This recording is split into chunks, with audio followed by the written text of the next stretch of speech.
Buenas tardes a todos, bienvenidos a una edición más del Seminario Internacional de Matemática. Para mí es un placer presentar a Gabriel. Él fue mi estudiante en la ULA. Cuando regresé a Venezuela después del doctorado, todavía estaba en el pregrado. Entonces, eso ya dice, ¿no? Es egresado de la ULA, hizo maestría también en la ULA con Leonardo Mora. Posteriormente fue a la Unicampi, aquí en Brasil, donde se doctoró hace unos meses atrás. Entonces, Gabriel, cuando quieras, puedes comenzar. Muchas gracias por el convite, realmente a Cristina, que se puso en contacto conmigo. Bueno, hoy yo voy a hablar sobre parte de lo que yo hice en mi tesis de doctorado. Yo trabajé con sistemas de Filipov y regularización con esa teoría. Entonces, específicamente, yo hoy les voy a hablar sobre regularización de sistemas de Filipov próximos de singularidades tangenciales regulares y policiclos. Entonces, la presentación yo la voy a dividir en tres partes. Primero, yo voy a introducir algunos conceptos, teoremas, definiciones básicas de esta teoría para contextualizar lo que yo hice. Después yo voy a enunciar los teoremas principales de mi trabajo. Y finalmente voy a presentar algunas aplicaciones que realmente es la parte interesante, porque es la parte de existencia de ciclos límites de sistemas suaves por partes. Entonces, pero para hacer esa parte, primero tuvimos que trabajar mucho para obtener resultados locales antes de tener esos resultados globales. Entonces, yo voy a comenzar primero introduciendo lo que son sistemas de Filipov. Entonces, para eso, preciso primero definir lo que es un campo vectorial suave por partes. Entonces, defino M o considero M como un subconjunto abierto de R2, N una subvariedad de codimensión 1 de N, y vamos a denotar C sub I las componentes conexas de M menos N. Considero los campos vectoriales XY definidos en todo M, de M en R2, y aquí es donde yo defino un campo vectorial suave por partes Z sobre M, definido de esta forma. Z de P, H I de P, si P está en la clausura de C sub I, para ir desde 1 hasta acá.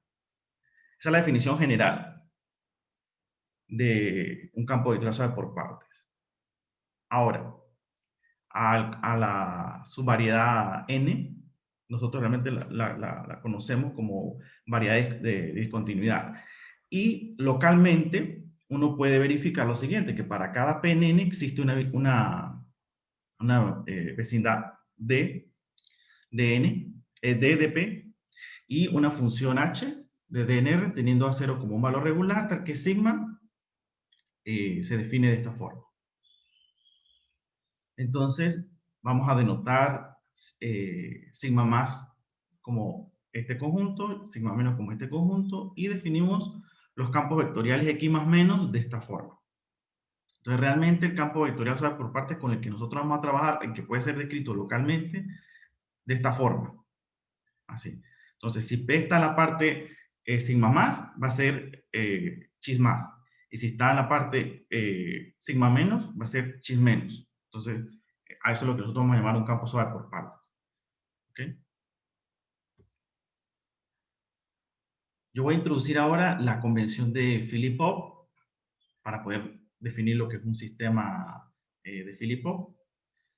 Entonces, la noción de trayectorias locales de campos vectoriales suaves por partes fue establecida por Filipov como soluciones de esa inclusión diferencial.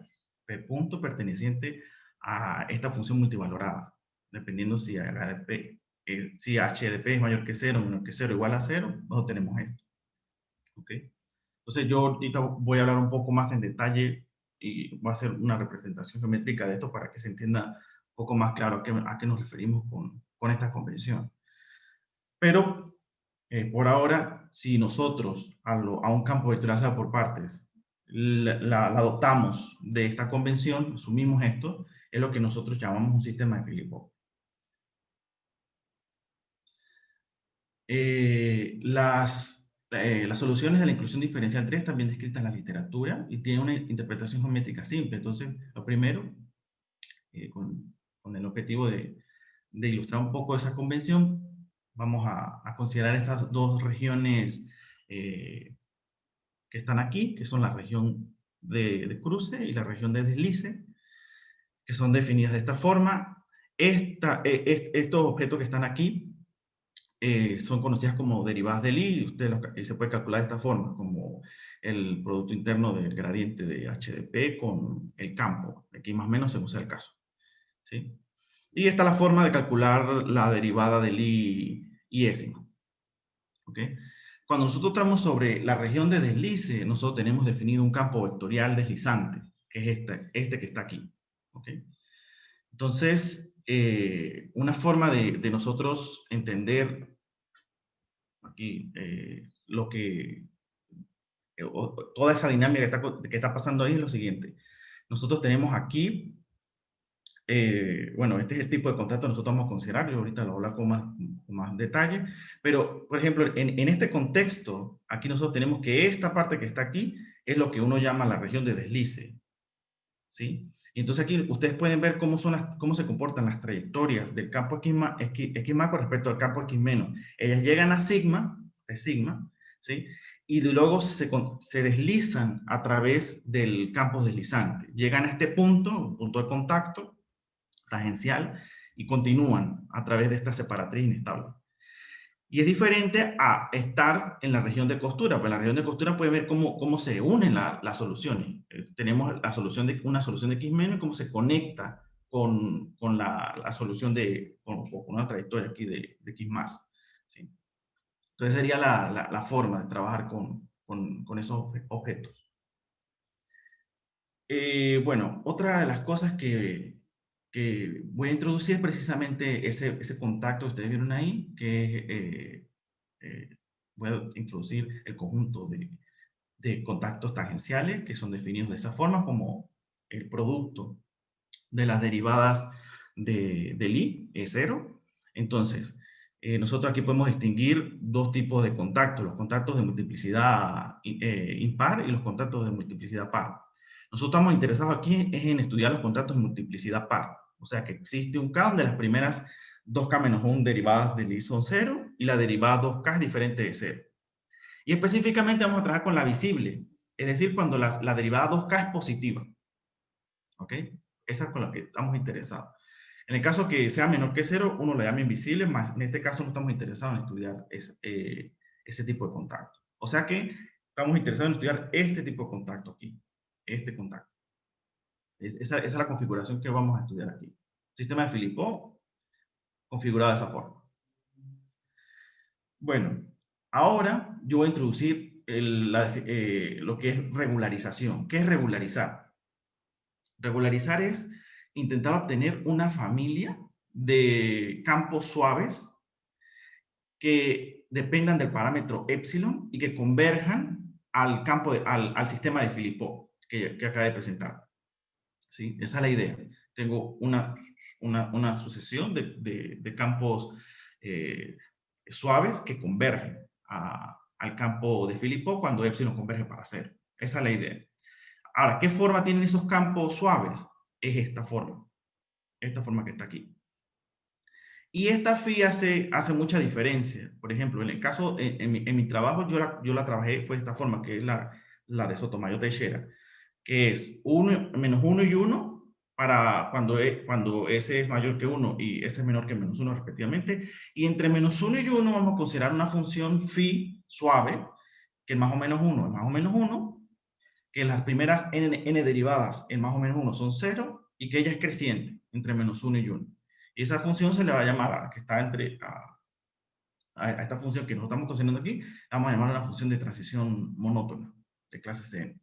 ¿Okay? Y vamos a denotar a este conjunto como el conjunto de todas las funciones de transición monótonas que no son Cn más 1 en más o menos 1. Ahora la diferencia de este tipo de regularización, porque por ejemplo, ahorita yo estoy trabajando con regularizaciones, pero ahora estoy considerando una familia más amplia, o sea, que no necesariamente sea de esa forma. Pero esta es la clásica, la que la mayoría trabaja. Bueno, geométricamente, ¿qué es regularizar? Entonces aquí podemos ver que aquí está el contexto, la configuración que yo consideré al comienzo. Yo regularizo y mi objetivo es entender la dinámica alrededor de ese punto, de ese contacto. Entonces, específicamente yo quiero probar la existencia de dos mapas. Un mapa de transición superior, que es este que ustedes ven aquí arriba, arriba de la curva roja, y otro mapa, que es un mapa de transición inferior, que es este mapa que ustedes ven aquí. Yo quiero definir estos dos mapas y que la dinámica se comporta de esa forma. Aquí en este caso esa curva roja va a tener un nombre, yo ahorita la voy a presentar, va a ser muy, muy, muy importante para lo que va a pasar aquí. Entonces, para que tengan eso en mente. ¿Okay? Bueno, aquí ustedes pueden ver, ¿no? Es interesante cómo se conectan las trayectorias. Esta parte de aquí es el campo X menos y esta parte de aquí es el campo X más. Y esto que ustedes ven entre menos epsilon y epsilon es lo que uno llama la banda o la franja de regularización. Ahí esa es la parte difícil de trabajar. Pero cuando usted regulariza, la parte de X menos y la parte de X más permanece exactamente igual, no cambia. Entonces lo que cambia es exactamente donde usted regulariza porque ahí se conectan las trayectorias, que es algo que no pasa aquí. ¿Sí? Entonces, cuando tú regularizas, ya tú conectas las trayectorias del campo X menos con el campo X más de forma continua. Bien, este tipo de problemas ya fue, antes de nosotros trabajar, bueno, yo trabajé esto con Douglas y con el profesor Marco Antonio, estos trabajos ya habían sido pensados por otros autores. Para el caso más simple, que es el caso K igual 1. Yo estoy considerando contactos de orden 2K. Que es lo que se conoce como un Folge, o en portugués una dobra, ¿sí? Una dobra regular visible. Y habían sido considerados, uno por Carles Bonet y Teresa Seara. Ellos hicieron ese tipo de estudio, intentaron entender la dinámica de lo que estaba pasando alrededor de un Folge, y ellos usaron métodos asintóticos para eso. Luego, Christiansen intentó hacer lo mismo, pero usando un método de blow-up. Adaptó un método introducido por Dumotier y Husserl para este tipo de problemas. Y ese método yo lo usé para intentar estudiar en general un contacto de orden 2K. ¿Okay? Gabriela, hay una pregunta, que si esa forma de regularizar es única. Bueno, esta es la más conocida, no es la única forma de regularizar, pero es la más conocida porque cuando tú regularizas y quieres estudiar el campo suave, tú puedes transformar ese problema en un problema rápido lento. Entonces, eso hace que estudiar ese campo suave sea mucho más simple. Es una ventaja y por eso las personas que intentan trabajar con regularización usan la de Sotomayor-Teixeira, por eso que la usan. Tú caes en un problema rápido lento y hay toda una teoría de perturbación singular ya desarrollada. Entonces, por eso nosotros también consideramos esa regularización. Entonces, no es la única. No es la única. Hay otras. Una cosa que tiene precisamente el método, o de lo que ellos hicieron aquí, que ayuda mucho, es que cuando tú trabajas con un Folge, tú tienes asociado una forma normal, local, alrededor del punto. Y eso ayuda mucho para los cálculos, porque es muy simple la forma normal. Y mismo así que la forma es simple, por ejemplo, aquí ustedes pueden ver en el artículo de Seara cuántas hojas es el artículo. Es un artículo muy largo, 60 hojas más o menos. Y la mayoría de esas hojas tienen algunas hojitas de aplicaciones, pero la mayoría de las hojas son solo para probar eso, cómo es la dinámica alrededor de ese punto. Porque la técnica que ella usó es muy... es bonito geométricamente, pero es muy largo, son demasiadas fuentes. Yo creo que el método de blow-up es mucho mejor. Bueno, ¿qué fue lo que nosotros hicimos aquí? O sea, o el primer problema que nosotros nos encontramos, el primer obstáculo, fue precisamente ver que nosotros no teníamos asociado una forma normal a un contacto de orden 2K. No teníamos eso. Entonces teníamos que trabajar con los términos de orden mayor y con todo. Entonces nosotros logramos tener una forma canónica para conseguir trabajar. Entonces, y que ayudó mucho. Entonces, nosotros consideramos un sistema de Filippo Z como X más, X menos. Y sin perder generalidad, vamos a asumir que el campo X más tiene un contacto de multiplicidad 2K con la variedad de discontinuidad sigma en el origen. Y que la primera componente del campo es positiva, o sea que el campo X más va de izquierda a derecha, ¿no? Y existe una vecinanza, o una vecindad U de P, tal que el campo X menos es de la forma 0,1 y localmente sigma es de la forma X0. Entonces nosotros probamos que el sistema de Filippo localmente puede ser visto de esa forma. 1F para X más y 0,1 para X menos, donde F es de esa forma. Alfa X 2K menos 1 más Y de X más Y bar teta de XY y alfa positivo. Aquí Y es una función de orden 2K y suave, y la función bar teta también es una función suave de orden 2K, de clase 2K. ¿Okay? Entonces, esta es la forma que nosotros vamos a adaptar para todo lo que yo voy a hacer. Aquí esta función que es la que contiene todos los términos de orden mayor cuando estamos trabajando, fue una parte nueva porque usualmente todos ya tenían su forma normal y no necesitaba trabajar con esa parte de la función. Y por eso tuvimos que adaptar ciertas técnicas para lograr hacer y trabajar con esa función aquí. Bueno, esto es lo que Gabriel, yo hay un estaba... comentario en el chat de Rafael que dice, esto parece una teoría de bifurcación al revés. La bifurcación está allí, la configuración singular y la familia bifurcar la buscas. Sí. Podría ser. Podría verse así. Aquí es lo que yo les estaba comentando. Cuando tú vas a estudiar un problema, o sea, la regularización, el campo suave, y tú usas la regularización de Sotomayor terciera, tú caes en esto, que tú puedes, haciendo introduciendo esta nueva variable, y sombrero, tú puedes transformar ese problema, el problema de estudiar el sistema regularizado, en un problema rápido-lento. Este sistema que está aquí es lo que uno llama un sistema lento. Tú cambias el tiempo, haces un rescalonamiento en el tiempo y tú obtienes el sistema rápido. Y con esto es que tú trabajas. Eso es lo clásico en este tipo de teoría, es trabajar con la teoría de perturbación singular, trabajar con esto, porque simplifica mucho. Entonces, aquí, cuando epsilon es 0, nosotros vamos a llamar a ese sistema, un sistema reducido. Y cuando epsilon es 0, aquí en el sistema rápido, lo vamos a llamar un layer problem, que es este aquí. ¿Ok? Y note que nosotros tenemos que, si esto es 0, tenemos el conjunto de puntos críticos, que realmente aquí va a ser una variedad crítica, que es esta que está aquí. ¿Sí? Una variedad crítica. L aquí es un parámetro positivo, satisfaciendo que la función f es negativa para x próxima de 0. Y además, si nosotros calculamos la derivada del campo, de la segunda componente del campo con respecto a la variable rápida, que es y sombrerito, nosotros vamos a tener este número aquí. Y noten que cuando x está muy cerca de 0, esta parte que está en paréntesis va a ser negativa. Y ya vimos que la derivada entre menos 1 y 1 es positiva y solo es 0 cuando evaluamos en 1. ¿Sí? Entonces, aquí lo que podemos concluir es que la variedad crítica es normalmente hiperbólica atractora en todos los puntos, excepto en el punto 0,1, que ahí perdemos hiperbolicidad.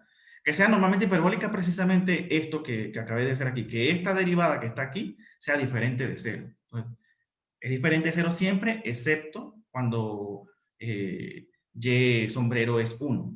En ese caso, pierde hiperbolicidad.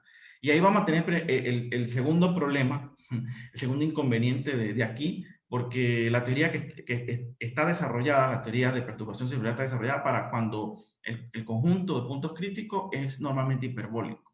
Entonces, vamos ya a tener un problema en 0,1. ¿Qué vamos a usar ahí? Porque la teoría de perturbación singular no la puedes usar. Entonces, ahí es donde va a entrar el blow-up, en esa parte. Bueno, hasta ahora esto es lo que hay. Nosotros tenemos en la franja de regularización, tenemos la variedad crítica, tenemos que ella llega a este punto donde vamos a tener problemas, en el punto 0,1, y aquí afuera podemos ver cómo es el layer problem, ¿sí? Tenemos que la variedad crítica es atractora, y cuando trabajamos sobre la variedad, ella se comporta de esta forma, que es el reduced problem. ¿Ok? Entonces, hasta ahora esta es la dinámica que nosotros conocemos aquí. Bueno, ahora yo voy a introducir el teorema clásico que uno usa para cuando la variedad crítica es normalmente hiperbólica, que es el teorema de Fenicher. Entonces, ¿qué dice ese teorema? Que si tú tienes una variedad crítica normalmente hiperbólica y dados L y N positivos, existe el epsilon 0, K, C y una función suave M definida en este compacto y satisfaciendo que cuando evaluamos aquí en X0 nos da M0 de X, o sea la variedad crítica, y tal que este conjunto que está aquí, ese A epsilon, que lo vamos a conocer como la variedad de Fenicher, es dado de esta forma, y ese conjunto realmente va a ser una variedad localmente invariante, atractora y normalmente hiperbólica del sistema rápido, para epsilon suficientemente pequeño. Y va a existir una vecindad W de la variedad de Fenicher, que no depende de epsilon, donde ella va a ser exponencialmente atractora. Geométricamente, aplicado a nuestro contexto, porque esta es una versión del teorema de Fenicher para lo que estamos haciendo. Es esto, está aquí. O sea, consideramos un compacto menos L menos N en la recta Y sombrerito igual a 1. Ahí, en ese compacto, nosotros tenemos que la variedad crítica, como no contiene el punto 0,1, nosotros sabemos que existe la variedad de Fenicher, la curva roja que yo dibujé ahí, esta. Ella existe ahí. Y dado cualquier punto en ese compacto, existe un tiempo donde la trayectoria va a ser atraída exponencialmente. ¿Ok? O sea, la distancia entre la trayectoria y la variedad de Fenicher en algún tiempo van a estar exponencialmente próximas. Entonces ahí todo bien, ya, en esa parte. El problema es que para lo que nosotros queremos hacer es que yo preciso que esta curva roja intersecte la recta y sombrerito igual a 1. Entonces yo necesito saber qué está pasando alrededor de este punto. Y con esta teoría yo no puedo seguir trabajando. Él me da información hasta aquí, pero necesito saber qué pasa aquí. Entonces, aquí es donde uno introduce la parte de blow-up, donde uno trabaja con blow-up. Es lo mismo que pasa cuando alguien está intentando estudiar la dinámica alrededor de un punto y calcula el diferencial y la matriz le da puros ceros. Entonces, ahí hay como trabajo. Lo normal es que tú apliques un blow-up para saber qué está pasando, ¿sí? Como aplicar un zoom ahí, donde está el punto, para ver qué está pasando ahí. Entonces, es lo que vamos a hacer aquí, para esa parte. Gabriel, hay una pregunta aquí de Tomás. Dice si esa función M es una distribución al estilo del teorema de Frobenius. No, realmente no sé. Para ser honesto. No sabría. No. O sea, en este momento no tendría una respuesta para eso. Te debo la respuesta. Bueno, entonces vamos a intentar aplicar aquí el blow-up que estoy diciendo. Entonces, el objetivo de ahorita es, como acabo de comentar, extender la curva roja. Bueno, entonces, ¿cómo uno hace eso? Primero, agarramos el sistema rápido, el 9, y vamos a dividir por 1 más phi de y sombrerito, y vamos a hacer una traslación. Entonces, este punto, el punto 0,1 este que está aquí, lo vamos a trasladar para el origen para que sea más fácil trabajar. Entonces, el sistema rápido va a ser ahora de esta forma, para que sea más cómodo trabajar, y vamos a introducir una nueva variable, y vamos a extender este sistema. Entonces, el sistema va a quedar de esta forma. ¿Okay? Note que cuando aquí epsilon tilde sea 0, nosotros vamos precisamente a estar en el problema layo. ¿Okay? Y además note que el punto 00 es una singularidad degenerada de este sistema. Cuando igualamos esto igual a 0, aquí obtenemos toda una ecuación de todo un conjunto de puntos críticos, donde el 000 está ahí. ¿ok? Una curva de punto crítico. Bien. Entonces, aquí es donde entra el Blow API. El Blow API que yo voy a aplicar va a ser este aquí, ¿ok? Ella está definida en la esfera cartesiana con R+. Y es de esta forma. Siempre en el Blow API tú das unos pesos, aquí, donde están las potencias de R. En este caso son estas aquí. Ese fue otro de los problemas cuando trabajé en esta parte. Es difícil saber cuáles son los pesos. Tú tienes que trabajar de forma genérica. Alfa, beta, gamma y comenzar a ver en las cartas cómo se ve el sistema, el sistema extendido que acabé yo de presentar y trabajar con él de acuerdo a lo que tú quieres probar, que es extender la curva roja. Y con ese objetivo, tú ves cómo es el campo y basado en eso es que tú puedes tomar esos valores. Eso fue una parte difícil del trabajo y se consiguió que que son buenos pesos para lo que nosotros queríamos hacer. Entonces, aquí, bueno, ya que ese es el blow up que voy a considerar, entonces, robustamente hablando, lo que vamos a hacer es, en lugar de trabajar, yo voy a sustituir el origen 0, 0, 0 y voy a colocar una esfera. Entonces, la dinámica alrededor del origen, que es lo que yo quiero saber, qué está pasando alrededor del origen, es lo mismo que va a pasar alrededor de la esfera, ¿sí? O sea, esto que está aquí. Yo quiero estudiar la dinámica alrededor de la esfera ahora, ¿sí? Entonces, ustedes pueden ver ahí que yo tengo la variedad crítica, aquí en el plano epsilon barra igual a 0. Tengo que fuera de la esfera, la variedad de Fenichel existe, ya vimos que ella ya existe, pero no sabemos qué pasa cuando ya llega, cuando está cerca de la esfera. Ahí sí no sabemos qué está pasando. Entonces, para eso el blow-up sí nos va a dar información. Y aquí el objetivo va a ser extender la curva roja hasta el plano y barra igual a 0. Ese va a ser el objetivo. Intentar probar que esa curva roja intersecta ese plano. Entonces, vamos por pasos. Primero yo considero esta carta. En esta carta tiene coordenadas locales, x1, r1, epsilon1. Y aquí nosotros tenemos, bueno, en esas coordenadas, cómo se escribe la variedad de Fenichel, que es esta que está aquí, curva roja. Tenemos la variedad crítica, que es esta que está aquí. ¿Ok? Y este punto que está aquí, el punto en estas coordenadas, es el punto no normalmente hiperbólico. Ese punto va a tener asociados dos autovalores 0 y un autovalor menor que 0. Y ahí nosotros podemos aplicar el teorema de la variedad central. Entonces va a existir una variedad central tangente en ese punto. ¿Ok? Entonces, nosotros conseguimos probar además que esa variedad central contiene una subvariedad central que tiene una propiedad muy interesante. Y es que esa subvariedad central está orden 1 sobre 1 más 2kn menos 1 próximo de la variedad de Fenichel. ¿Sí? Entonces, es una propiedad muy interesante porque eso va a implicar que nosotros podemos ver a esta curva azul, a esa subvariedad central como una extensión de la variedad de Fenichel. Entonces, en lugar de trabajar con la variedad de Fenichel, vamos a continuar trabajando con la subvariedad central. Y vamos a probar que la subvariedad central corta el plano y barra igual a 0. Vamos a probar eso. ¿Ok? Entonces, en esta carta ya no podemos hacer más nada. Lo único que hicimos fue aplicar el teorema de la variedad central y encontrar esta subvariedad. ¿Ok?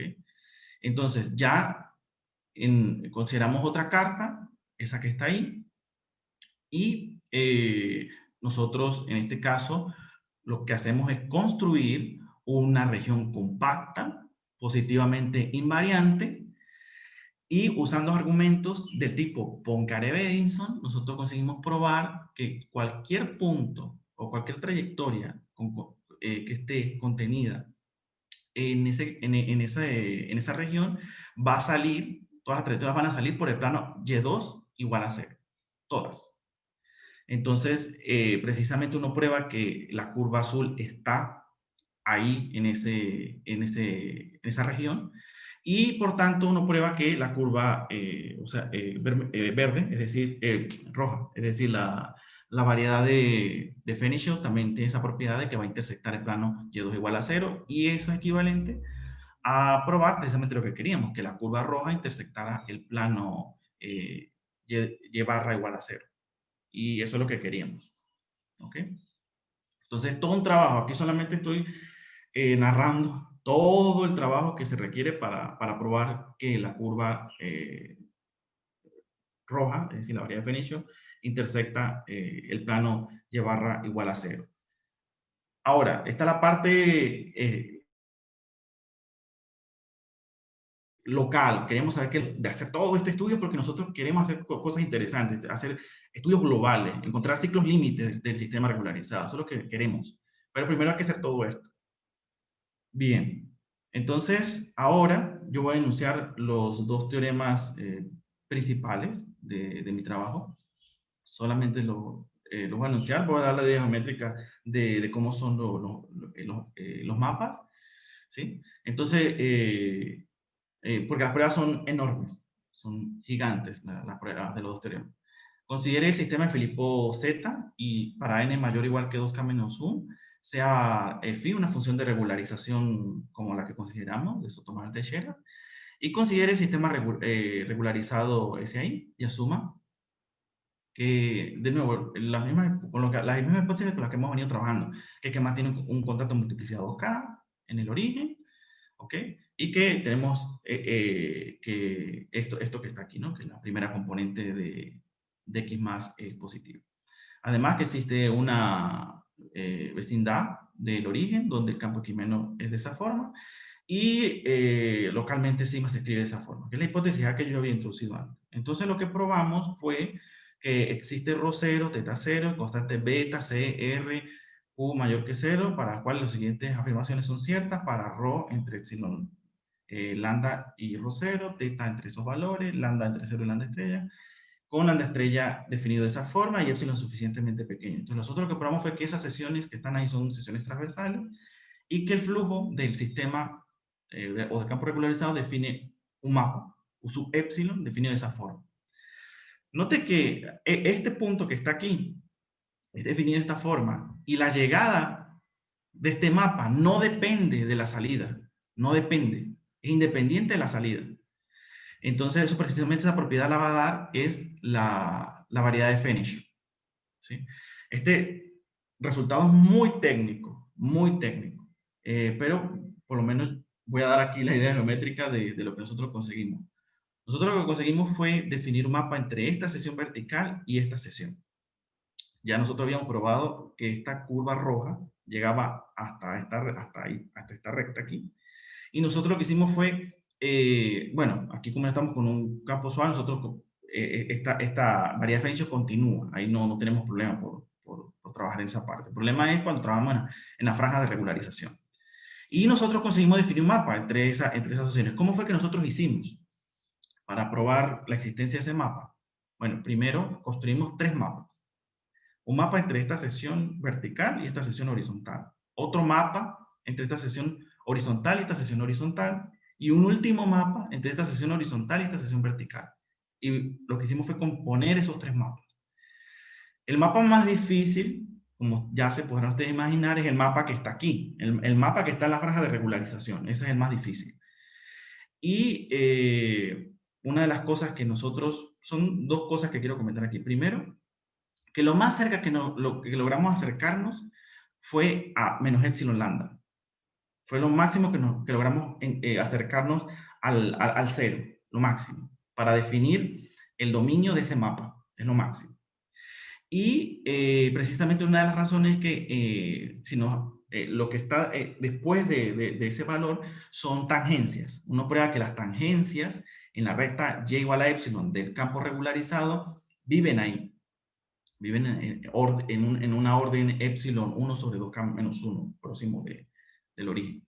Entonces eso fue lo máximo. Y nosotros probamos que dado cualquier punto en este compacto, todas las trayectorias son atraídas exponencialmente por la variedad de Fenicio y continúan con ella para todo tiempo. ¿Sí? Nosotros ya sabíamos que eso era verdad para aquel compacto que nosotros tomamos, menos L menos N, que esa propiedad de ser exponencialmente atractora la tenía por la variedad de Fenicio, pero alguien puede preguntar, pero si tú estás cerca del punto 0, no puedes aplicar ese teorema.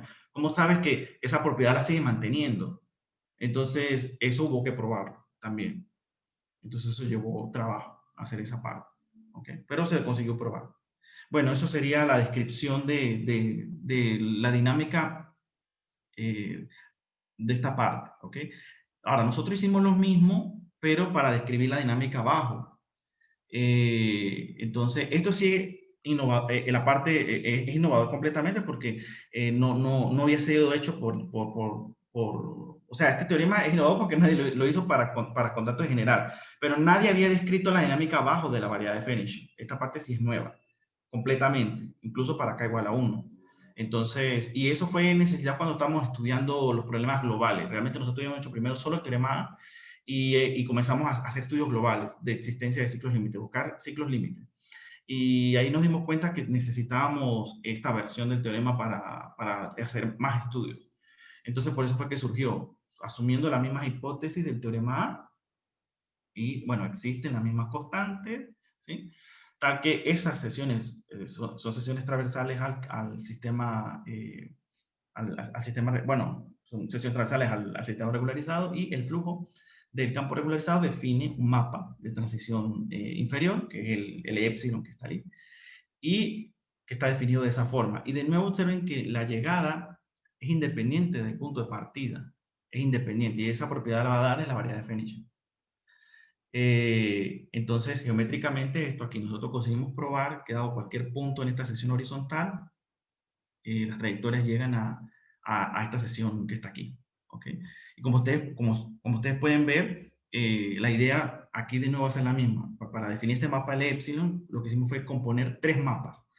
Un mapa entre esta sección horizontal y esta sección horizontal, otro mapa entre esta sección horizontal y esta sección horizontal, y un último mapa entre esta sección horizontal y esta sección vertical. El mapa más difícil, siempre que estemos cerca del punto 0, aquel punto 0,1 donde tienes problemas, ahí es donde tenemos problemas. Entonces, esta parte del mapa es la parte más difícil, pero ahí conseguimos probar de nuevo que dado cualquier punto en este compacto, las trayectorias son atraídas exponencialmente por la variedad de Fenich, por la curva roja. Entonces, ahí conseguimos obtener una versión del teorema A para la dinámica, pero abajo de la curva roja. ¿Ok? Entonces, bueno, ahora dejo a un lado aquí esta parte de estudio local, ¿sí? Y bueno, ahora viene la parte bonita, porque es la parte de dinámica global, buscar ciclos límites y toda esa parte. Pero bueno, primero había que pasar por toda la parte anterior. Entonces, nosotros ahora estamos interesados en encontrar ciclos límites del sistema regularizado. O sea, cuál es la idea inicial? Hacer lo siguiente. Vamos a considerar un ciclo límite fronterizo como el que está ahí en el diseño. Vamos a considerar un ciclo límite de esa forma, del sistema de Filipov. Y mi pregunta es, si yo considero un ciclo límite del sistema de Filipov, así como está, ¿será que cuando yo regularizo ese ciclo límite se mantiene? O sea, ¿existe? ¿O bajo qué condiciones él existe cuando yo regularizo? ¿O será que no existe? Entonces, esas eran las primeras preguntas, pero hubo que hacer todo lo anterior para eso. Entonces, vamos a responder esa pregunta. Entonces, de nuevo, bueno, la hipótesis B que está aquí es simplemente lo que acabé de decir, ¿no? Estamos asumiendo que el campo X más tiene un ciclo límite hiperbólico, en este caso hago énfasis que es hiperbólico, el cual tiene un contacto de multiplicado K en el origen, X menos apunta transversalmente a sigma en el origen, ¿ok? Entonces estamos considerando esta configuración aquí. Bueno, este es el tercer teorema principal que nosotros obtuvimos. Gabriel, Realmente es una aplicación. Ajá. hay una pregunta de Rafael, ¿qué es un ciclo límite hiperbólico de un campo singular? Lo que estamos considerando, este ciclo límite, el hecho de ser hiperbólico, lo que nos va a ayudar es que o el ciclo límite No, va a pero ser atractor. ¿qué es un ciclo límite hiperbólico de un campo singular? De un campo singular. Sí, la pregunta, Rafael, no sé si quieres abrir el micrófono. Sí, pues la idea de ciclo Sí, límite es una órbita periódica el X que más, perdón, sí, el está, X más no es un campo singular. no te escuché, ¿cómo? ¿Me están escuchando? Ahora sí. Sí, Sí, el X más no es un campo singular. Es un campo suave. Sí, entonces estoy entendiendo mal el dibujo. Sí, o sea, X Porque, más y X menos son campos suaves y están definidos en todo el espacio. Yo lo que hago es que Z está definido para los puntos de arriba va a ser X más, para los puntos de abajo va a ser X menos. ¿Ves? sí, entendí. O sea, el X más en realidad, claro, él no es que sea un campo singular, sino que es un campo regular, solo que tú estás considerando la restricción a un semiplano. Eso, exactamente. Ah, Exactamente. ok. Eso, él está definido Entonces en ahí todos está. lados, exactamente. Sí, porque me preguntaba, bueno, si estás considerando un campo que es regular, pero la mitad es una parte del campo lo estás cortando, ¿cómo vas a Claro. definir tú la derivada en ese lugar donde no Ah, ya está entendí tu definido? pregunta. Si Ah, para sí, definir no. derivada necesitas una vecindad para derivar, ¿no? Y Eso. aquí no la tienes en ese cero. Exacto, exacto. No, ahora, claro, claro. Por Ah, eso, no, ok, él está definido en todos lados. El ok, equipaje que menos está definido en todos lados, solo que tú restringes ok, para Z. Z es de una forma arriba y de otra forma abajo. ok. Entonces estás derivando el campo, los campos estos como que si estuvieran definidos en una vecindad del ciclo, pero nada Ujú. más consideras el campo restringido a cada pedazo del plano aquí. Eso. Ok, Ujú. ok. Exactamente. Entonces, por ejemplo, aquí yo estoy considerando el caso más fácil, porque yo he hablado de unos casos más difíciles.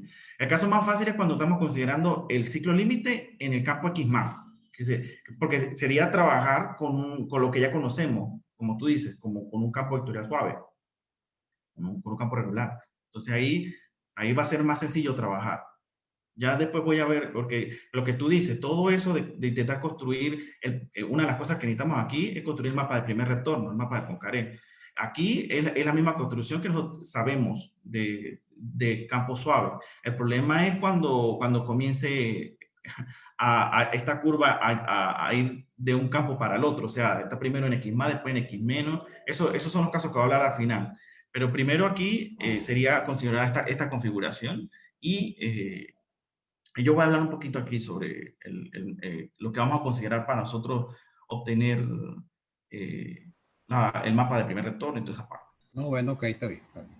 Ujú. Ok, bueno, como les estaba comentando, esta es la versión que nosotros obtuvimos de esta parte, que realmente es una aplicación del teorema A. Entonces, consideramos el sistema de Filippo Z. Nosotros asumimos que el campo X más satisface la hipótesis B. Y para n mayor o igual que 2k menos 1, sea phi una función de regularización dada como en 6. Entonces las siguientes afirmaciones valen. Dado lambda entre 0 y lambda estrella, si tú tienes que el ciclo límite fronterizo que consideramos es inestable, entonces el sistema regularizado no tiene ciclos límites, pasando a través de esta sección que está aquí.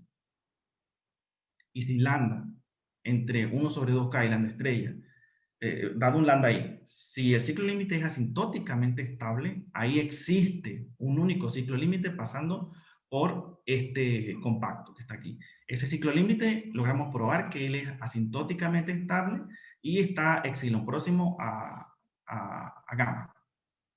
Entonces, dependiendo de la estabilidad del ciclo límite fronterizo del sistema de Filippo, vamos a tener o no ciclos límite. Esa es la versión que hemos obtenido aquí.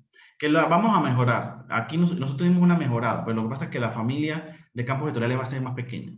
Pero este va a ser en general, la versión que nosotros obtuvimos. Entonces yo voy a dar una idea rapidita de cómo fue que nosotros usamos la versión local, o sea, el teorema, cómo fue que nosotros usamos ese teorema para nosotros probar esto. Entonces, primero consideramos los mapas. Aquí el mapa de primer retorno, como dije, como estamos trabajando en el campo X más, entonces va a ser la construcción exactamente la misma que nosotros tenemos para el caso de campo suave, ¿sí? Nosotros estamos considerando el mapa de primer retorno dentro, ¿sí? Del ciclo límite.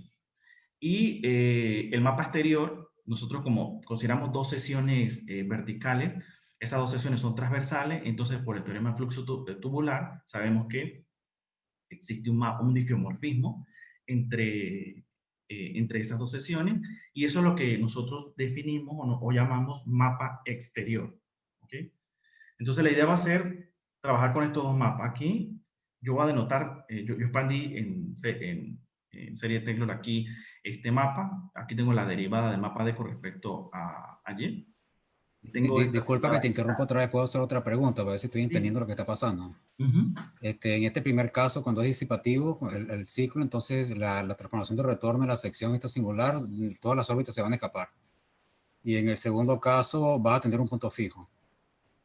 Eso. Algo así. Eso. Okay, exactamente. Okay, exactamente. Yeah. Entonces, aquí, bueno, hago esa mención porque nosotros, una de las cosas que tenemos que hacer es relacionar esta derivada con esta de alguna forma. Y tienen relación. Entonces, primero, por pasos. Como estamos en las mismas hipótesis del teorema A, aplico el teorema A. A la sección θ igual a x epsilon. X epsilon es el puntico que yo llamé a lo que nosotros probamos cuando ella llegaba a esta recta, a y igual a epsilon. Yo le coloqué ese nombre, x igual a x epsilon. Entonces, eso fue el caso particular. En general, el teorema es para x igual a θ, cualquier θ positivo, entonces, y pequeño. En este caso estamos considerando ese. Porque es más fácil trabajar con esta sesión. Y nosotros tenemos definido un mapa entre esta sesión y esta sesión por el teorema A. Ahí todo bien. Ahora, nosotros entre esta sesión y esta sesión ya vimos que tenemos definido el mapa exterior.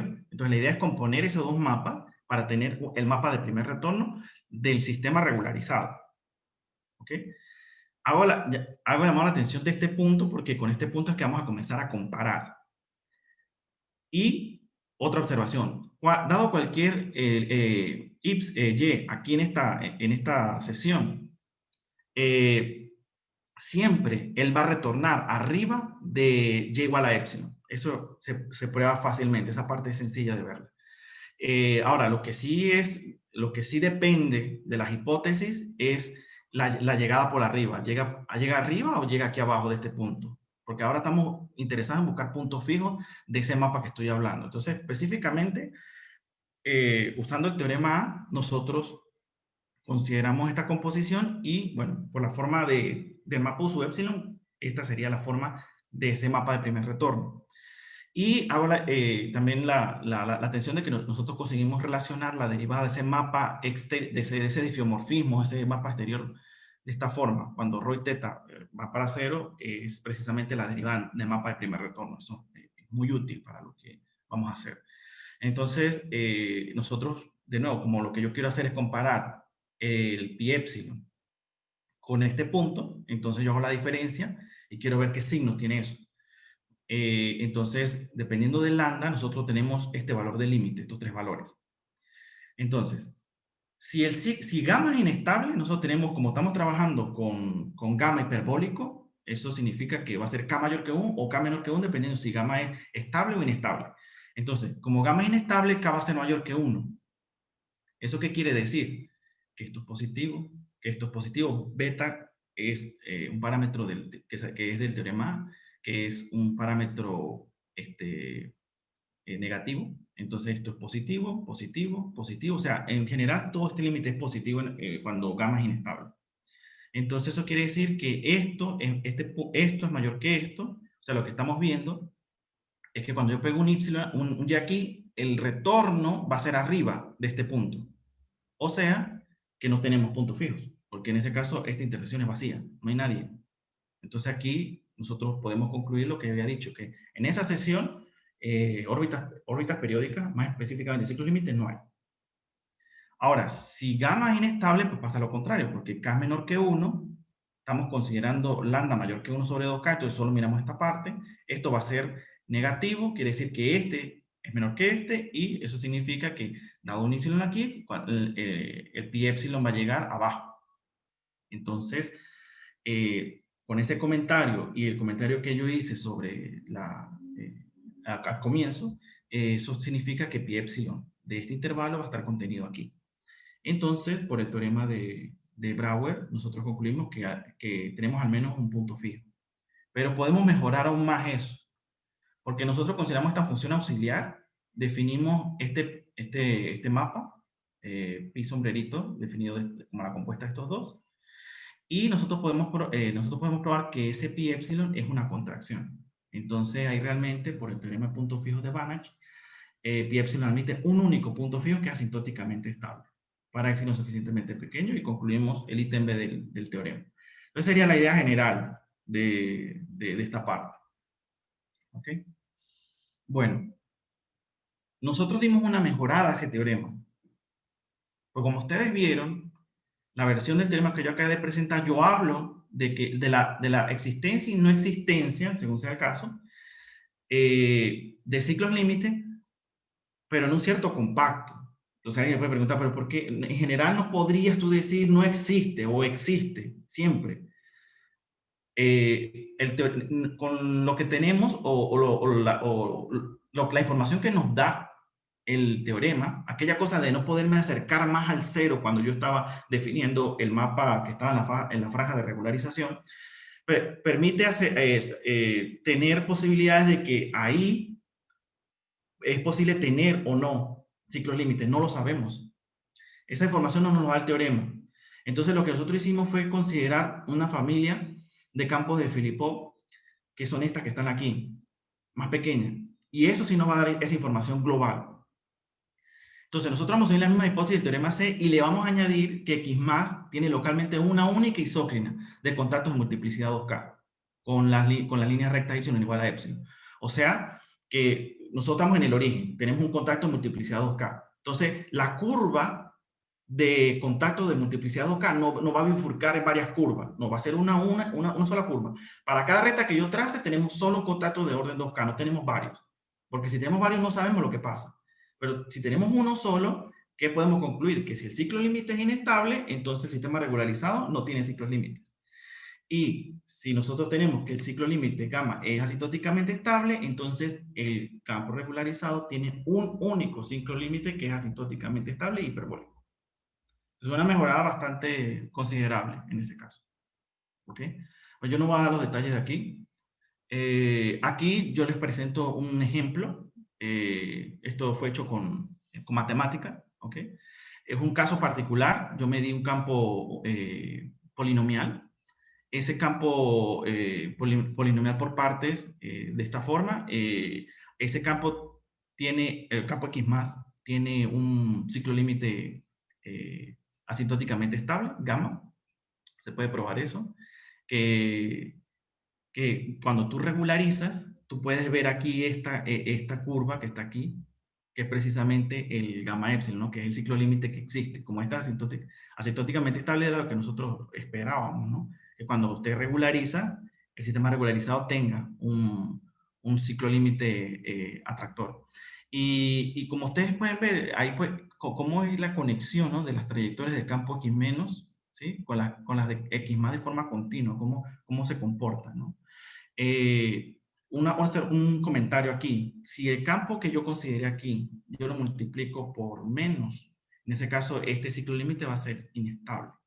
Entonces, ahí cuando hacemos la simulación, no hay ciclos límite del sistema regularizado. Yo no lo coloqué aquí, pero es solo un comentario. Para alguien que pregunte, el ITENA, ahí, ¿qué pasa en ese? ¿Tiene ejemplos? Sí, sí tengo ejemplos de ese caso también. ¿Okay? Bueno, aquí yo especifiqué fue la función phi que yo consideré, el caso que yo consideré para este ejemplo. ¿Okay? Bueno, y la última parte de mi presentación va a ser sobre policiclos.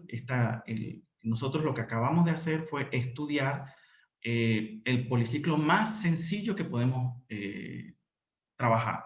Es precisamente el ciclo límite fronterizo. Ese es el más simple. Entonces, aquí en esta presentación yo voy a hablar de dos policiclos. Un policiclo es una curva cerrada compuesta por órbitas regulares, cuyas punto inicial y final son singularidades que están en sigma. ¿Ok? Estos punticos, por ejemplo, aquí está A, que está Q1, Q2, Q3, Q4, son las singularidades. Entonces, cada una de estas curvitas entre un punto y el otro es lo que llama una órbita regular, del campo X más, del campo X menos. Entonces, el policiclo es unión de todas esas curvas regulares y de las singularidades. ¿Okay? Entonces, tenemos dos casos. El policiclo de tipo A, que es este aquí. En este caso, la separatriz estable y la separatriz inestable de X más están contenidos en gamma. Y los sigma policiclos de tipo B, que en este caso la separatriz inestable de X más y la separatriz estable de X menos están contenidos en gamma. Entonces, esos serían los dos sigma policiclos que vamos a considerar. Y la pregunta es la misma. Si usted considera esta configuración y estos objetos, cuando usted regulariza, ¿será que existen ciclos límite o no? ¿O qué condiciones tienen que tener estos objetos para tener existencia, ciclos límites, que es lo que nosotros estamos interesados?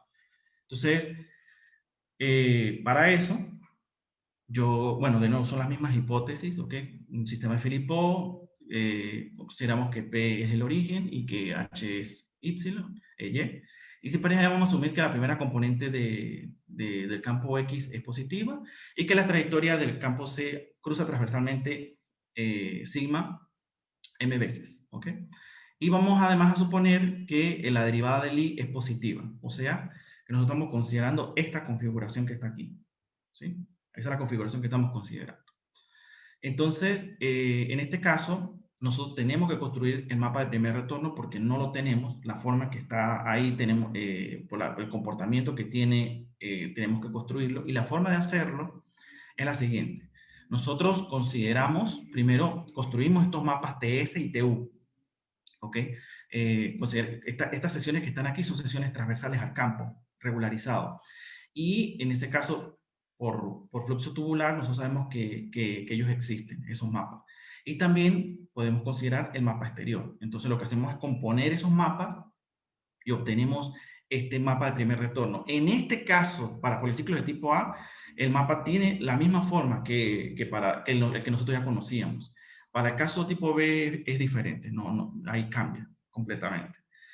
Y bueno, como nosotros tenemos, así como nosotros tenemos que el mapa, el campo de Filippo tiene un mapa exterior, el sistema regularizado también lo tiene y es de esta forma aquí, ¿ok? Aquí en este caso vamos a tener este nuevo factor, que era algo que no teníamos allá, y eso precisamente por el comportamiento que tiene el policiclo, porque él está una parte en X más, otra parte en X menos, y entonces este factor vamos a tener, él también entra en juego. Entonces, nosotros, bueno, yo desarrollé todo en mi tesis desarrollé toda una sesión de cómo calcular ese número. ¿Ok? Bueno, esta es la versión del teorema C para policiclos de tipo A. O sea, en este caso, lo que tenemos que tener es que K más S menos 1 es diferente de 0. Entonces, dado lambda entre 0 y lambda estrella, si K más S menos 1 es positivo, el sistema regularizado no tiene ciclos límite, pasando por este compacto. Si lambda está dado un lambda entre 1 sobre 2K y lambda estrella, si K más S menos 1 menor que 0, entonces el ciclo límite admite el sistema regularizado admite un único ciclo límite pasando a través de esa sesión. Ese ciclo límite es asintóticamente estable, está epsilon próximo a gamma. La idea de la prueba es la misma que la que yo presenté. ¿Ok?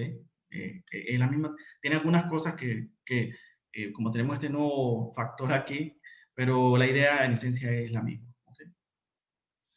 Bien, y también tenemos una versión de la proposición que yo presenté para sigma policiclos de tipo A, considerando la misma familia de sistemas de Filippo. Si K más S menos 1 es positivo y K es mayor que 1, el sistema regularizado no tiene ciclos límites en general. Y si K más S menos 1 es negativo y K es menor que 1, el sistema regularizado admite un único ciclo límite convergiendo a gamma. Ese ciclo límite es asintóticamente estable y hiperbólico. ¿Okay? Bueno, y finalmente, asumiendo las mismas hipótesis del sigma policiclos de tipo A y esta nueva hipótesis que sería la diferencia, o sea, estamos considerando sigma policiclos de este tipo. En este caso, nosotros construimos el mapa de primer retorno, que va a ser simplemente de nuevo construir estos mapas que están aquí. Y este mapa es un difiomorfismo. Este mapa que está aquí, mapa exterior también. La diferencia es este mapa, porque aquí esta sesión no es transversal y ahí requiere todo una teoría para definir ese mapa de transición. Nosotros construimos ese mapa, ¿ok? Y nosotros queremos componer esos tres mapas y obtenemos este mapa que está aquí. Observen que no es difícil notar que por la forma de este mapa, nosotros podemos concluir que este policiclo siempre es atractor, siempre. Y bueno, también aquí tenemos la forma en que es el mapa exterior del sistema regularizado en este caso. ¿Okay? Bueno, entonces aquí está la versión del teorema C para policiclos de tipo B. En este caso, consideramos el sistema de Filipo C, Z, y suponiendo que tiene un policiclo de tipo B. Entonces, el sistema regularizado admite al menos un ciclo límite, y ese ciclo límite converge a gamma. ¿Okay? Como ustedes pueden ver, primero, no logramos verificar ni unicidad y tampoco la estabilidad del ciclo límite. Pero lo único que sí podemos decir en este caso de la estabilidad es que él va a ser o asintóticamente estable o va a ser semiestable, por lo menos. Tenemos esa información. Ahora, exactamente qué estabilidad tiene, no. Eso es algo que no logramos determinar. Ok, bueno, y aquí yo presento algunas referencias bibliográficas, las más importantes, ¿sí? Estas son algunas de ellas. Bueno, ya había presentado, durante la presentación yo he hecho algunas, ¿ok? Bueno, gracias por la atención. No sé si tienen alguna pregunta. Gracias, Gabriel.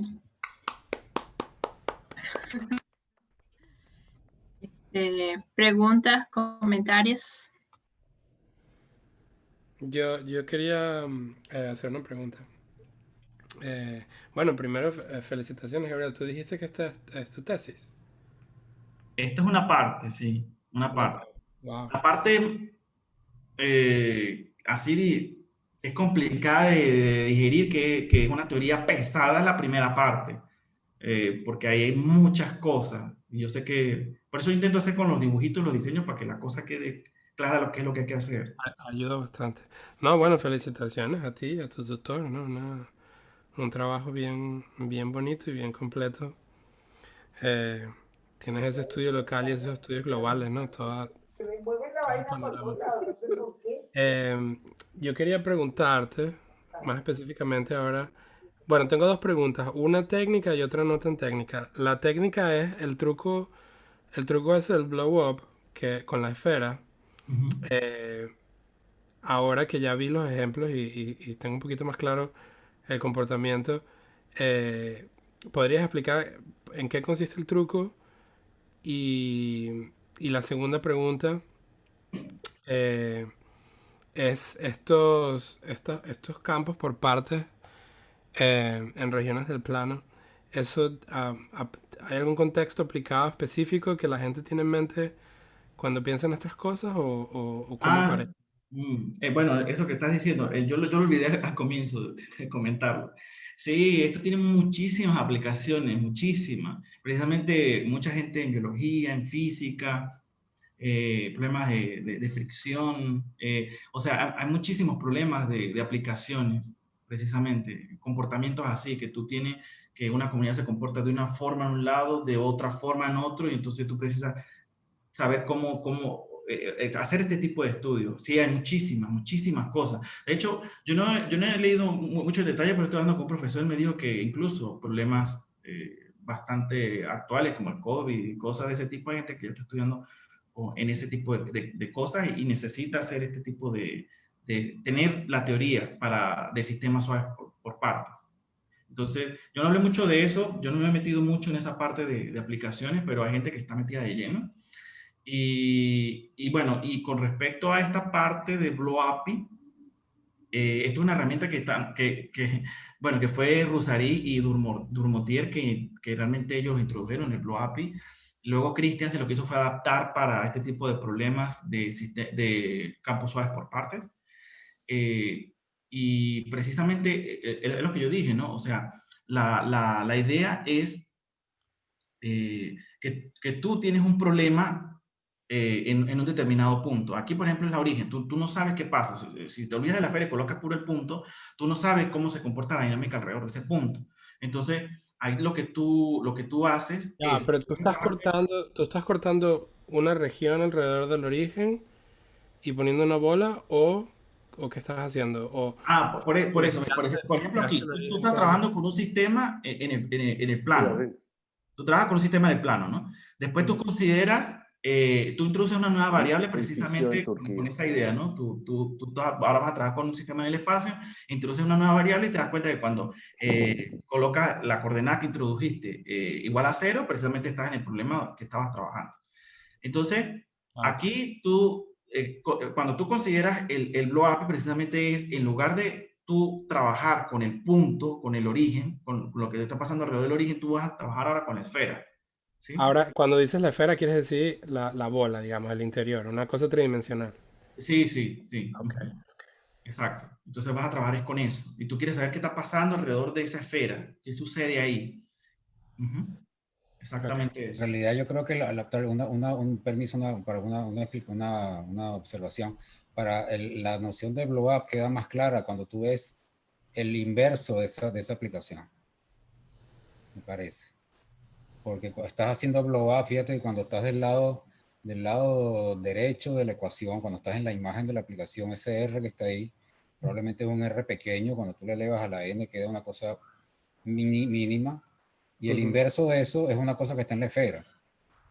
O sea, estás explotando puntos que están cerca del origen. Ok. Y de esa manera, definiendo ese sistema de coordenadas, de alguna manera lo que estás haciendo es desingularizando el campo vectorial que tenías anteriormente. Exacto. O sea, el blow up normalmente es una técnica que se usa en singularidades cuando tienes correlaciones singulares o campos vectoriales singulares, que sirve justamente es como si tuviera, como dice él, una lupa. Está haciendo una especie de Exacto. Pero entonces rescalamiento. geométricamente, ¿qué es lo que haces? Tú pones otra variable y el campo en las secciones... Defines como una nueva variable, variables pequeñas, variables que están cerca del origen. Y la rescala de forma tal que ellas ahora se vuelven en norma 1, digamos así. Y se están rescalando en la altura, entonces, digamos. Exactamente, a la distancia, a la altura, lo que sea. En este caso, por ejemplo, creo que es a la distancia, al origen. Y porque es R, la coordenada R creo que es un número, ese R, aunque el R no es exactamente el mismo en todas las coordenadas, está rescalando por R en diferentes coordenadas. Pero igual es como como el R es pequeño, fíjate que la inversa de esa aplicación es una cosa que cae en la esfera. Entonces, como si estuvieras viendo cosas que están muy cerca del origen en puntos que están en la esfera. Sí. Miren, yo quería dar un comentario sobre la pregunta de Marco. Bueno, antes que nada, felicitaciones, Gabriel. Yo trabajé mucho con esto en mi tesis doctoral. Es algo que yo no llamé el proceso de singularización, como dice Rafael Dobo, sino explosiones, y él lo acaba de decir. Lo que pasa es que él lo que hace es, tú lo que estás haciendo es removiendo la parte singular y sustituyéndola por una esfera. Entonces, con la explosión que yo hacía en la tesis, era quitar la parte singular, tomar dos copias de la parte regular y pegarlas a través de una subvariedad con una métrica riemanniana. Entonces te quedaban dos copias y es una técnica muy precisa. Sí, esa es otra cosa, ¿no? Sí. Mientras tú exponías, Gabriel, te mandé por correo mi artículo del doctorado, porque creo que te puede interesar, y ahí quería comentar algo más. Una de las condiciones para la explosión que yo trabajé, y que bueno, vino de Gabriel y de Saralegui, que fue el tutor de Gabriel y todas esas cosas, es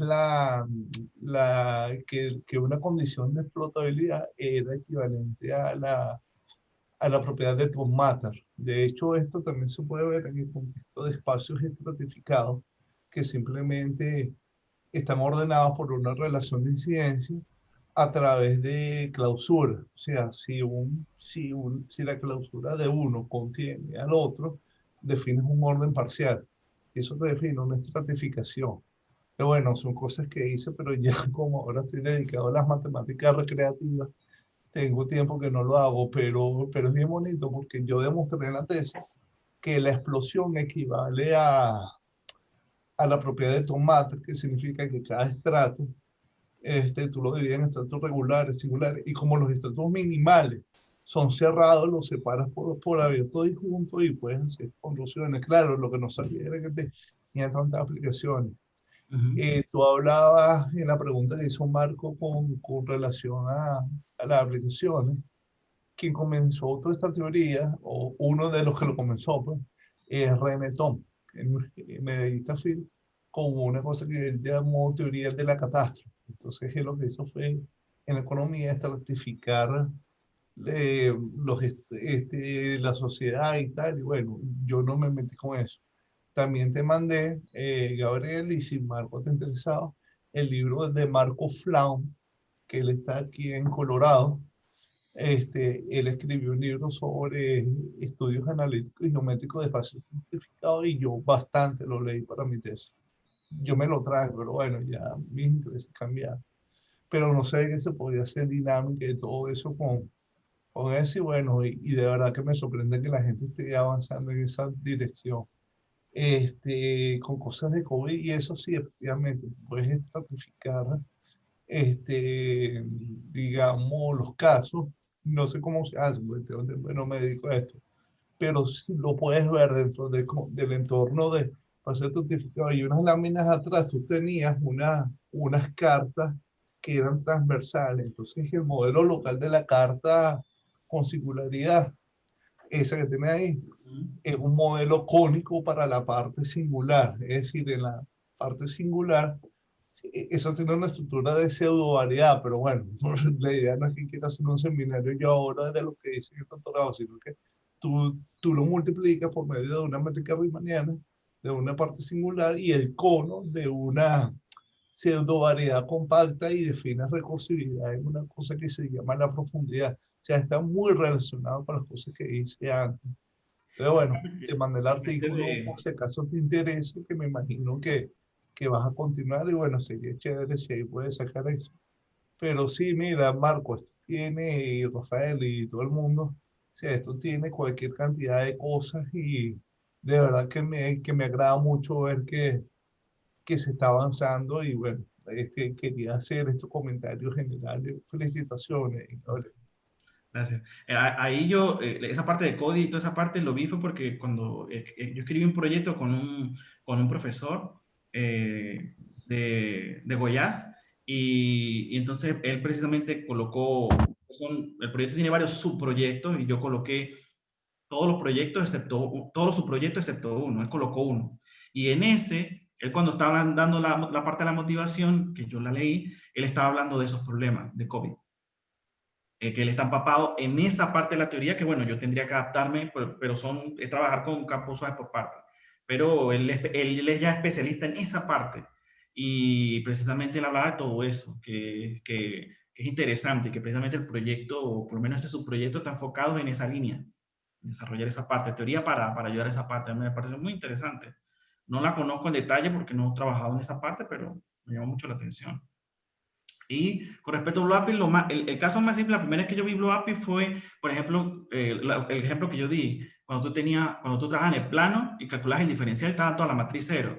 Entonces, precisamente tú tenías un puntico y geométricamente lo que hacía después cuando tú, eso de la explosión, tú lo que terminabas era trabajando con un círculo que representaba la dinámica afuera del círculo, era lo que representaba la dinámica alrededor del punto. Entonces, todo lo que estaba pasando alrededor cuando tú hacías esa explosión, tú comenzabas a estudiar la dinámica alrededor del círculo, que era la misma dinámica alrededor del punto, que fue la primera vez que yo vi este tipo de problema. Y después comencé a dar cuenta que en muchos contextos la gente utiliza esto de Blue API.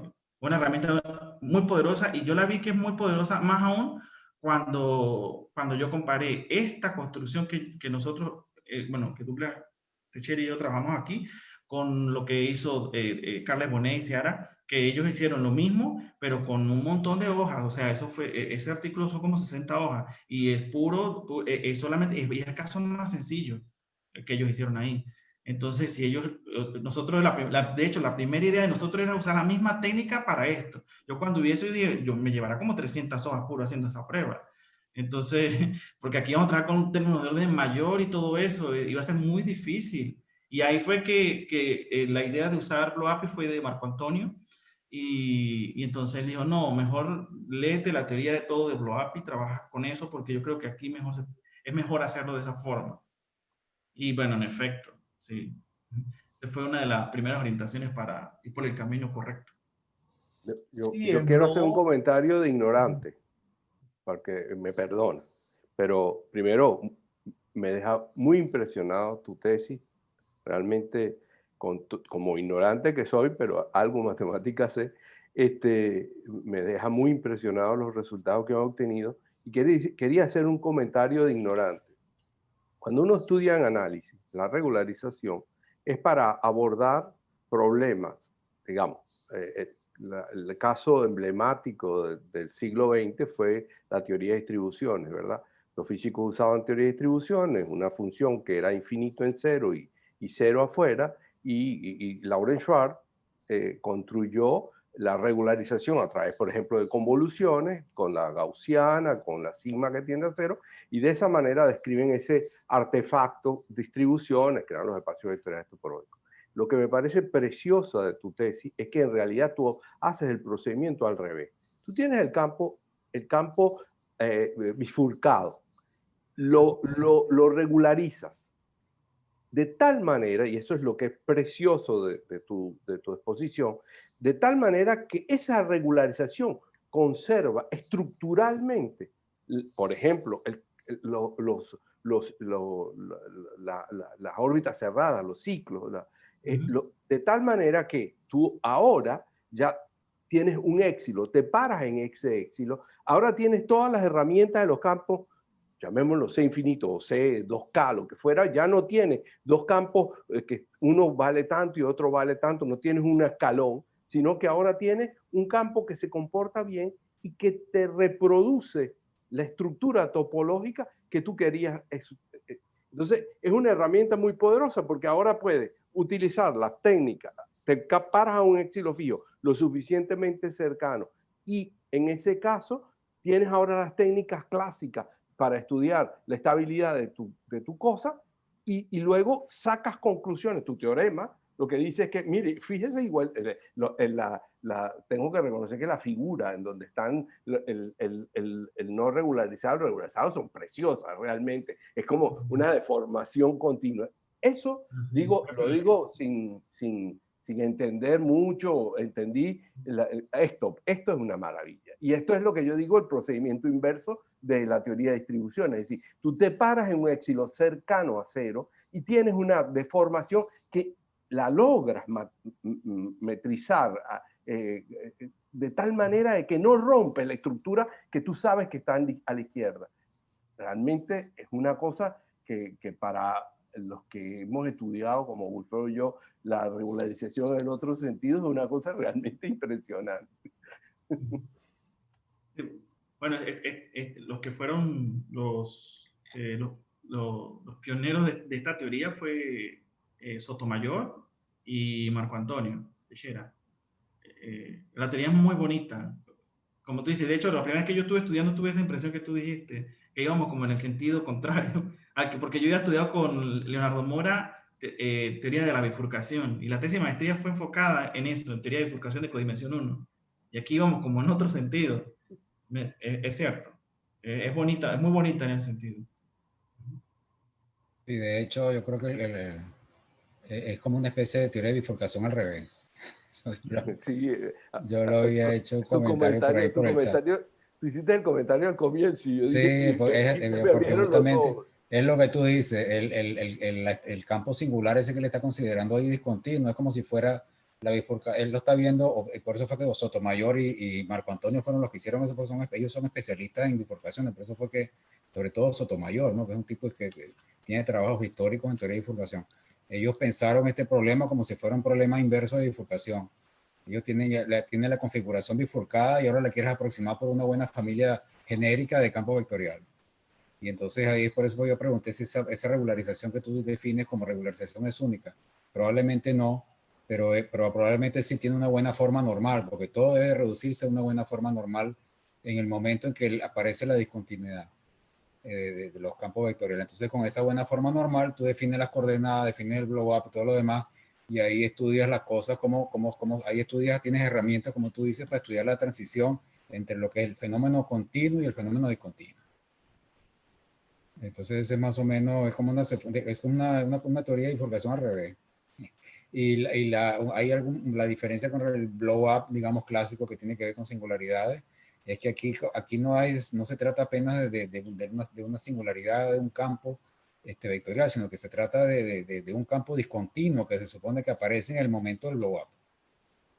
Entonces, en realidad no es exactamente la misma cosa que el blow-up, digamos, clásico de singularidades, sino que es o sea, el blow-up tú lo haces, es una cosa extraña, porque tú consideras un campo de un lado, otro campo del otro, que son regulares, pero en el medio tienes una vaina que lo hace discontinuo. Y entonces el blow-up parece que funciona para cada uno de los lados y que en principio no funcionaría, que funcionaría de manera diferente para cada uno, pero después por la forma normal que tiene, funciona, la cosa se pega bien. Y Exacto. entonces cuando después del blow-up, la cosa se regulariza y queda un campo vectorial ahí todo chévere. Y cuando el parámetro de la bifurcación que tú escogiste de la regularización tiende a 0, pues lo que te aparece es el campo discontinuo. Así que eso tiene toda la cara de Sotomayor. Por eso es que yo quiero continuar aquí. Bueno, mi idea es hacer un podo aquí precisamente por este motivo, porque aquí el grupo de investigación de la parte de sistemas suaves por parte, que trabaja en esto, es muy grande, muy grande. Aquí la Universidad de Sao Paulo, las tres son muy duras en esto, las tres. Y bueno, ya he ido conociendo ahorita, vengo ya, o sea, varios puntos, grupos duros en esto, que se enfocan en estudiar problemas de este tipo. También en la... Y sería la interesante aplicar estos modelos, ¿no? Sí, sí. Hay un modelo físico por ahí interesante, al que puedas tú, digamos, adaptar a este tipo de formulación y de repente, bueno, sacar resultados que le interesen a la gente. Sí, exacto. Bueno, vamos a agradecer a Gabriel por la excelente charla y desearle muchos éxitos en esa nueva etapa, que tiene bastante trabajo por hacer ahí. Muchas gracias, Gabriel, gracias a todos.